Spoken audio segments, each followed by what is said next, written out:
آگے رمضان کا مہینہ آ رہا ہے میرے بھائی. علامہ ابن جوزی کا ایک جملہ آج میں نے پڑھا، بڑا پیارا جملہ تھا. علامہ ابن جوزی لکھتے ہیں کہ اگر قبر میں مرے ہوئے لوگوں سے کہا جائے کہ تمنا کرو، آرزو کرو، تو مرا ہوا آدمی جو مر چکا ہے، قبر میں جا چکا ہے، اگر اس سے کہا جائے کہ تمہاری کوئی انتم اچھا ہے، کوئی آخری خواہش ہے، تو پتہ ہے وہ کیا کہے گا؟ کہے گا کہ اے اللہ ایک دن تو رمضان کا اور دے دے، ایک دن تو رمضان کا اور دے دے. رمضان اتنا قیمتی مہینہ ہے میرے بھائی. پچھلے رمضان میں کتنے لوگ ہمارے گاؤں میں رہے ہوں گے، اس سال وہ نہیں ہے، انتقال ہو گیا. کتنے بوڑھے لوگ، کتنے نوجوان لوگ، کتنی عورتیں پچھلے رمضان میں تھی، اس سال نہیں ہے. اور اس سال اللہ تعالی ہم کو یہ توفیق دے رہا ہے، سن 2024 کا اور ہجری کیلنڈر کے حساب سے 1445 ہجری کا رمضان ہمیں ملنے والا ہے، اگر ہم زندہ رہے، اگر ہماری حیات باقی رہی. اللہ نے ہمیں ایک چانس دیا ہے میرے بھائی کہ اپنے آپ کو ہم سدھار لیں، توبہ کر لیں. اور جب ہم توبہ کریں گے، ہم نے جتنے گناہ کیے اللہ سب معاف کر دے. اچھا، دنیا میں انصاف کا پیمانہ الگ ہے. دنیا کا انصاف کیا کہتا ہے کہ اگر کسی نے اچھا کام کیا اس کو بدلہ دیا جائے، کسی نے برا کام کیا اس کو سزا دی جائے. دنیا کا انصاف تو یہی ہے. اللہ کا انصاف بڑا نرالا ہے. اللہ کا انصاف یہ ہے، اگر آپ نے کوئی نیکی کا ارادہ کیا، آپ نے عشاء کی نماز پڑھی اور رات میں بستر پہ سونے کے پہلے آپ نے موبائل کے اوپر الارم لگایا کہ میں رات کو 3 بجے اٹھ کر کے تہجد کی نماز پڑھوں گا.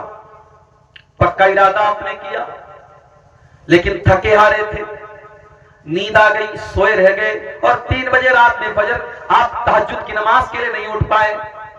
اللہ کے نبی فرماتے جب بندہ نیکی کا پکا ارادہ کرتا ہے اور کسی وجہ سے وہ نیکی نہیں کر پاتا ہے، اللہ کہتا ہے اکتبوا لہ حسنۃ، میرے بندے کے نام اعمال میں ایک نیکی لکھ دو. اس نے کیا نہیں تھا، ارادہ کیا تھا، پکا ارادہ کیا تھا. اور اگر بندہ وہ نیکی کا کام کر لیتا ہے، اللہ فرشتوں سے کہتا ہے اکتبوا لہ 10 حسنات، اس کے نام اعمال میں 10 نیکی لکھ دو. نیکی کا ارادہ کیا تو 1 نیکی کا ثواب، اور نیکی کر لیا تو 10 نیکی کا ثواب. اس کے بعد ایک اور بندہ آتا ہے اور وہ گناہ کرتا ہے، اللہ فرماتا ہے اس کے نام اعمال میں 1 گناہ لکھو.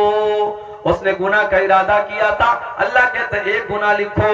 اس نے گناہ کر لیا تھا، اللہ کہتا ہے 1 گناہ لکھو. اور ایک دوسرا انسان آتا ہے جو گناہ کا ارادہ کرتا ہے، اللہ فرشتوں سے کہتا ہے ہولڈ کرو، انتظار کرو، ویٹ کرو، دیکھتے رہو وہ گناہ کرتا ہے کہ نہیں کرتا ہے. اگر بندے نے گناہ کا ارادہ کیا اور پھر ارادہ کرنے کے بعد اس نے گناہ نہیں کیا، اس نے اپنے دامن کو گناہ سے بچا لیا، اللہ کے نبی فرماتے ہیں کہ اللہ تعالیٰ فرشتوں سے کہتا ہے اکتبوا لہ حسنۃ، میرے بندے کے نام اعمال میں 1 نیکی لکھ دو. فرشتے کہتے ہیں اللہ اس نے تو کوئی نیکی کا کام نہ کیا، اس نے تو کوئی اچھا کام نہ کیا. اے اللہ اس نے تو برائی کا ارادہ کیا تھا، اس نے تو شراب پینے کا ارادہ کیا تھا، اس نے تو زنا کرنے کا ارادہ کیا تھا. اے اللہ اس نے غلط کام کرنے کا ارادہ کیا تھا اور بعد میں اس نے غلط کام نہیں کیا، اور تو کہہ رہا ہے کہ ہم 1 نیکی لکھ دیں. اللہ فرماتا ہے انما ترکھا من جرایا، میرے بندے نے میرے ڈر سے گناہ کو چھوڑا ہے، میرے خوف سے گناہ کو چھوڑا ہے، میرے بندے کے نام اعمال میں 1 نیکی لکھ دو. یہ ہے اللہ کا انصاف. اتنا کریم ہے ہمارا رب، اتنا رحیم ہے، اتنا مہربان ہے، اور ہم اتنے بڑے نالائق ہیں، ناشکر ہیں کہ اس اللہ سے ہم توبہ بھی نہیں کرتے. میرے بھائیو، اللہ کو کیا پڑی ہے کہ اللہ اپنا عذاب ہم پر نازل کرے؟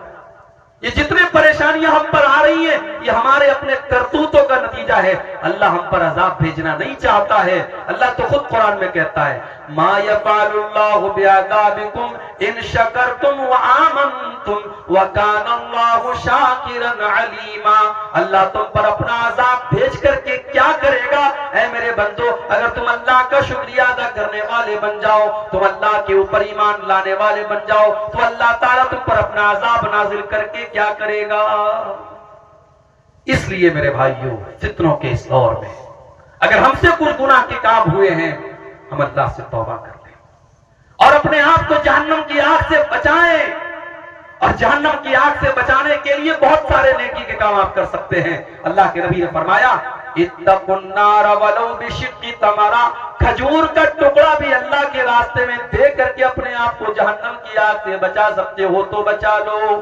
یہ مدرسہ ہے، یہ مسجدیں ہیں، یہ دین کا کام ہے جہاں آپ سے چندے کی اپیل کی جا رہی ہے۔ اللہ کا شکر ادا کرو کہ آپ سے چندہ مانگا جا رہا ہے، آپ سے باقاعدہ مولوی لوگ مائک پر آ کر کے آپ سے اپیل کر رہے ہیں، ورنہ قیامت کے پہلے تو ایک ایسا دور بھی آئے گا، اللہ کے نبی فرماتے ہیں کہ صدقہ دینے والا صدقہ لے کر کے نکلے گا، مال لے کر کے نکلے گا، اور کوئی اس کا صدقہ قبول کرنے والا نہیں ہوگا۔ اتنا مال لوگوں کے پاس آ جائے گا، اتنا پیسہ لوگوں کے پاس آ جائے گا کہ صدقہ کرنے والا اور دان دینے والا دان دینا چاہے گا اور صدقہ کرنا چاہے گا، مگر اس کے صدقہ کو کوئی قبول کرنے والا نہیں ہوگا۔ یہ موقع ہے میرے بھائی، جہنم کی آگ سے اپنے آپ کو بچا لو۔ رمضان کا مہینہ آ رہا ہے، اس میں نیکی کر کے اور اس میں روزہ رکھ کر کے، تراویح پڑھ کر کے، تہجد پڑھ کر کے، قرآن پڑھ کر کے اپنی مغفرت کا سامان کر لو میرے بھائی۔ یہ فتنوں کا دور ہے، فتنوں کا زمانہ ہے، اور اس دور میں اپنے بچوں کی بھی فکر کرو۔ میں کبھی کبھی کہتا ہوں اپنی تقریروں میں کہ جب پیسہ دیا کرو اللہ کی راہ میں تو بچوں سے دلوایا کرو۔ اپنے گھر سے جاؤ تو عورتوں کو کچھ پیسہ دے کر کے جاؤ کہ دیکھو میں جا رہا ہوں باہر، یہ پیسہ تم کو دے کے جا رہا ہوں، یہ زکوٰۃ کا پیسہ ہے، یہ صدقہ خیرات کا پیسہ ہے، غریبوں کو دے دیا کرنا، کوئی مانگنے والا ہے تو دے دینا۔ اپنے گھر کی عورتوں کو یہ سکھاؤ میرے بھائی، اس لیے کہ جب ہم اچھی چیزوں میں، جب ہم بری چیزوں میں اپنے پریوار کو شامل کرتے ہیں۔ ابھی میں کار سے آ رہا تھا، راستے میں ایک ریسٹورنٹ پڑا تھا دربھنگا میں، رادھے رادھے، ہمارے ڈرائیور صاحب بھی ساتھ میں تھے۔ ہم لوگوں کو بھوک بہت تیز لگی تھی، دوپہر میں نے کھانا بھی نہیں کھایا تھا۔ ڈرائیور صاحب نے کہا چلیے یہاں پہ کھانا کھاتے ہیں، بڑا اچھا ریسٹورنٹ ہے۔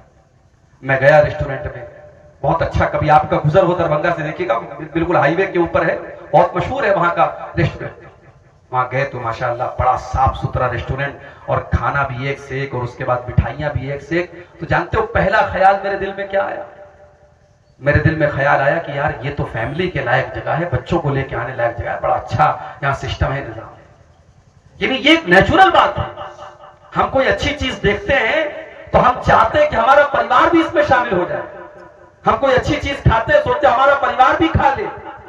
میرے بھائیوں، جہنم کی آگ سے ہمیں اپنے آپ کو بھی بچانا ہے، اپنے پریوار کو بھی بچانا ہے۔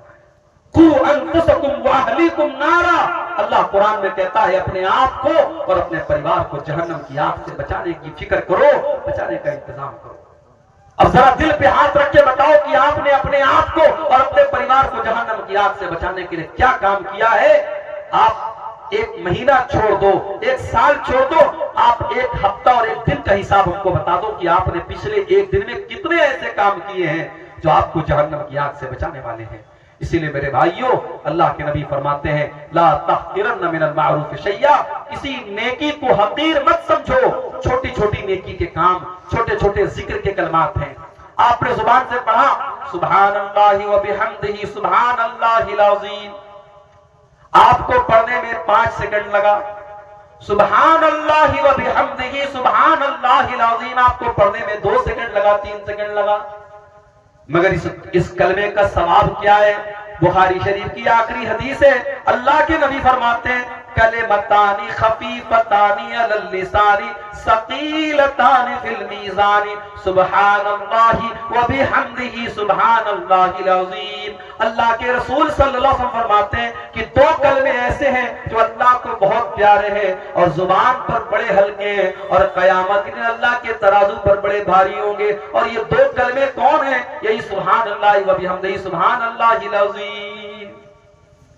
اسی طریقے سے آپ سبحان اللہ، الحمدللہ، لا الہ الا اللہ، اللہ اکبر، یہ کلمات جو ہیں ان کا ثواب بہت زیادہ، اس کو آپ پڑھیں۔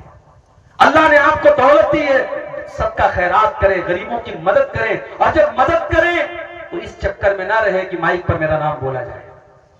ہمارے یہ بھی بڑا مسئلہ ہے، مائک پر جب تک نام نہ بولا جائے تب تک ہمیں لگتا ہے مولوی صاحب جب تک نام لے لے کہ ہمارے دعا نہ کرے ہمارا دان قبول نہیں ہوا۔ ضروری نہیں ہے، کچھ نیکی ایسی بھی کرو آپ کو پتا ہو، اللہ کو پتا ہو۔ اللہ کے نیک بندے نیکی کرتے ہیں، دریا میں ڈال دیتے ہیں۔ وَيُطْعِمُونَ الطَّعَامَ عَلَىٰ حُبِّهِ مِسْكِينًا وَيَتِيمًا وَأَسِيرًا، میرے نیک بندے غریبوں کو کھانا کھلاتے ہیں، یتیموں کو کھانا کھلاتے ہیں، قیدیوں کو کھانا کھلاتے ہیں، اور جب کھانا کھلاتے ہیں تو کیا کہتے ہیں؟ انما نطعمکم لوجہ اللہ، ہم تمہیں اللہ کو راضی کرنے کے لیے کھانا کھلا رہے ہیں، لا نرید منکم جزاء ولا شکورا، ہمیں تم سے کوئی بدلہ نہیں چاہیے، ہمیں تم سے کوئی شکریہ نہیں چاہیے، ہم تو اللہ سے اپنا بدلہ چاہتے ہیں۔ انا نخاف من ربنا یوما عبوسا قمطریرا، ہمیں تو قیامت کے دن کا ڈر ہے۔ میرے بھائیوں، میری تقریر لاسٹ میں ہونے والی تھی، اور ابھی شاید بنگلہ زبان کے کوئی مقرر باقی ہیں جو آپ کے سامنے چندے کے لیے تقریر کریں گے، لیکن چونکہ پبلک دور دور سے آئی ہے اور جلسے والوں نے یہ سوچا کہ اگر بعد میں میرا نمبر آئے گا تو ہو سکتا ہے بہت سارے لوگ چلے جائیں، اس لیے مجھے پہلے آتے ہی فوراً جو ہے 10 منٹ کے بعد مجھے بلا لیا گیا۔